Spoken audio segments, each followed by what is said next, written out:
roll down the window. It doesn't look like he's having any conversation with them. Now, when we first started watching this, when it all started unfolding, everybody, it seemed like all the officers had guns drawn, and at this point they don't. So hard to understand what's going on there, but I'm seeing them stand down almost at this point. And you've seen them too take different positions. There was just a kind of a frantic rush of officers. Look at this. Okay, look, He's moving. What is going? Oh, this cannot be. No, this cannot be. Come on! And now he's taking off in a Why did you move your damn vehicle, you dumb ass? Oh, they had him pinned in. Damn, I cannot believe this shit. And there was no way to. There's What? no way we can even. No, and he just went right past another SWAT vehicle there.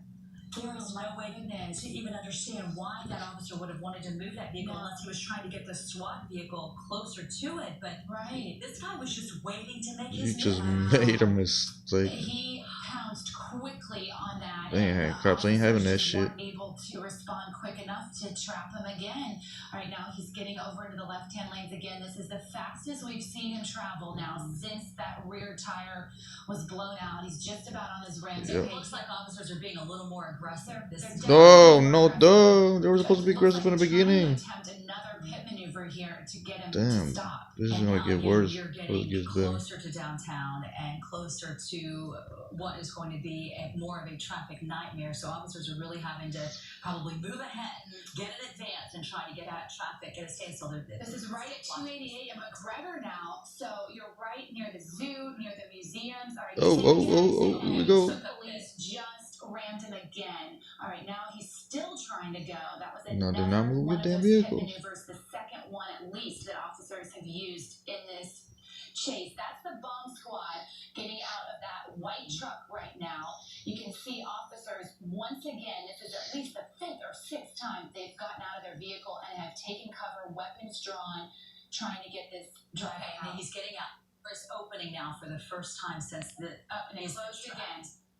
It closed again. It looks like he might. Oh, I thought that was his head out the window, but I don't believe so. If you take a look at this situation now with officers in front of him and the way that he's penned, and this will hopefully be the last time that he is able to maneuver that vehicle. Yeah, if you don't move This damn time, vehicles. guns are drawn and they're not Dumbass cops. standing down this time. They are ready for him to get out and for this to be over.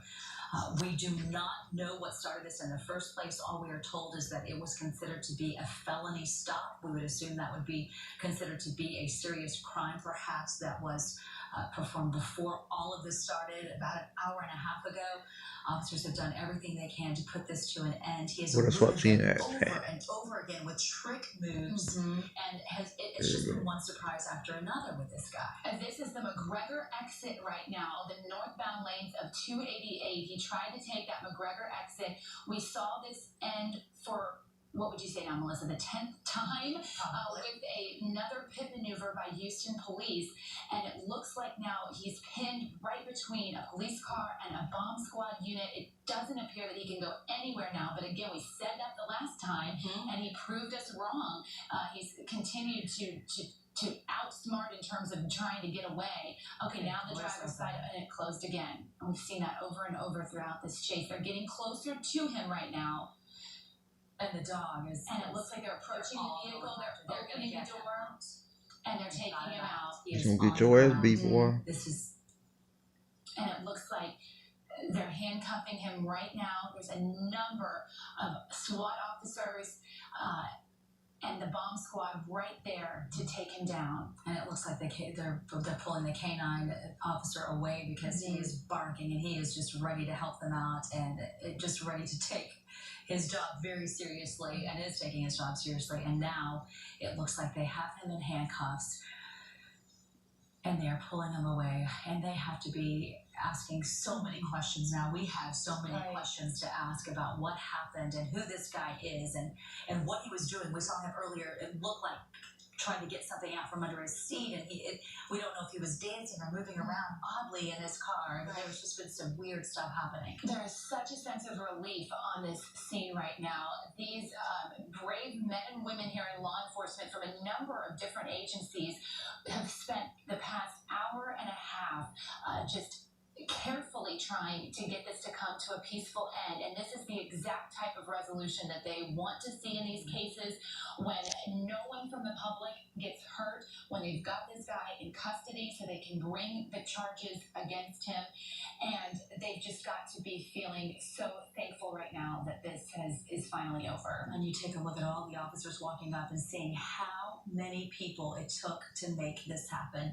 And law enforcement officers working so hard. And like you said, I'm sure breathing a sigh of relief. It looks like they've got a stretcher. That's interesting. So maybe he suffered an injury in all of this, but it looks like there's a possibility that he could be injured. It doesn't look like he's going to be getting into the back of an officer's car, and we certainly hope that that's not an officer hurt. It's hard to tell, but we should be able to tell in just a moment what's happening with that. They're searching his gray Ford SUV right now as well, trying to see if there are any weapons inside that vehicle, if there are any weapons on him. What may be in that vehicle is what they're doing right now as they try here to get this scene picked up as quickly as possible so that traffic can reopen. This has affected so many people today who were trying to get to work or to school or wherever they needed to be. Again, this is the northbound lanes of 288 at McGregor. You'll still want to avoid this area for at least the next 30 minutes or an hour, I would say, because there's such a heavy police presence there. And it looks like there is some type of medical situation going on, because at this point we would see the suspect, we would see him being put in the car, and all we've seen is a stretcher come out and they're bending over him. Now, we were told that officers believed this person was armed and dangerous. It looks like now they are lifting him up onto a stretcher. So at this point, you don't know if it could be some type of self-inflicted wound. You don't know if officers had to use some type of gunfire to get him to finally stop. We just know that it looks like he could be injured. Yeah, he was finally boxed in here. He realized there was nowhere to go, and for whatever reason, police determined now is the time to approach this vehicle. They did so in numbers, and you saw them actually open that driver's side door and pull him out of the vehicle, put him on the ground and in handcuffs, and you can see he's still surrounded here by more than a dozen officers as he's now loaded onto a stretcher. We'll find out for you what type of medical condition or injury that this man suffered, but he may be taken away in an ambulance to a hospital, no doubt surrounded by a lot of police officers who will keep eyes on him. And for those of you just tuning in, this is taking a place really fairly close to the Texas Medical Center. This is on 288 at McGregor. You may know that area is Herman Park. There are many hospitals nearby. If that's what they have to do, it's difficult to get a look at him, but it looks like they are rolling him away now on a stretcher, and so we assume that that's where they will be taking him, but there will be a lot of and it's difficult to see if there are any type of injuries, but there will be a heavy police presence if he goes to a hospital, that is for sure. And they've taken his shoes off, his shirt off at this point, and now we have a lot of questions still to ask. Why were they chasing this man? Why was he running from police? So many of you have been tuned in for the last hour and a half right now, just trying to see how this police chase will end. It at one point was a very high-speed chase and then went to a very low-speed chase after his tire blew out after several pit maneuvers by police, as we look now at him being loaded into an ambulance on the way to the hospital. And it's very, very difficult to tell, but you certainly don't see what would appear to be any gunshot wounds. You would think that might be obvious in a situation like this, so there's no way to tell what is going on with any type of medical situation. But we will do everything we can to find out where this, why this all started in the first place. I'm sure we'll be hearing from Chief Art Acevedo in a little while. He's very good about keeping us up to date with social media, and so we'll be checking in with him and just finding out exactly what all started this. But we're glad to say that this has finally ended after at least an hour and a half of just making the police line up and chase him highway after highway.